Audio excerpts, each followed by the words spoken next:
Chair, Conference, Matt Wrack, Fire Brigades Union. We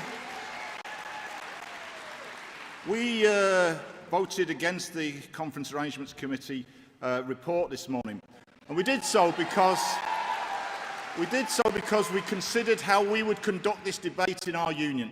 If we were discussing rules, we would take a rules debate in one debate, with everyone having equal right to participate and propose proposals in that.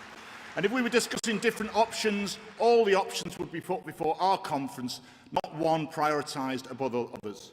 And I have to say to the National Executive, I think the vote this morning reflected potentially an unhealthy division between the constituency delegates and the union delegates. And we need to avoid that. And I would urge the National Executive and conference arrangements to think about that in the future. Because we have organisations of our party who've been waiting a year to have their proposals on party democracy heard, and if certain votes are made this afternoon, they will not even get the chance to make that case. And it's all very well, we can all be very, very proud of the size of our party. It's fantastic. But we then have to respect the rights of those party members, reflected through their elected constituency delegates to this conference. And just quickly on the two, because in reference to the last speaker, we don't think the whole democracy review should be referred back. But we have concerns about two areas. First of all, on the leadership election. In my union, you need one nomination to stand as General Secretary, and then the members decide. We're not in favour of putting any obstacles in the way of our members deciding who should be their party leader. So we don't support the rule change on the election of leader.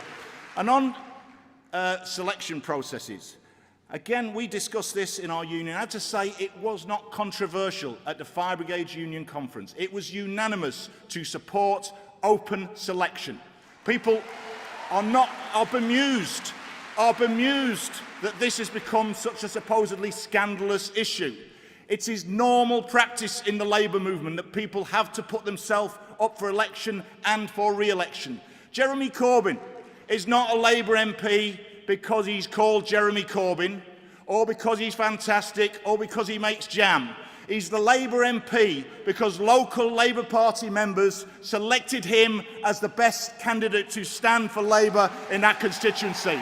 And that should be normal practice at every opportunity after every election. So I have to say, Conference, we would urge Conference to vote against the National Executive proposals on those two rule changes to allow Conference to have a full debate under the constituency proposals later in Conference. Thank you. Thanks. I've an indication of some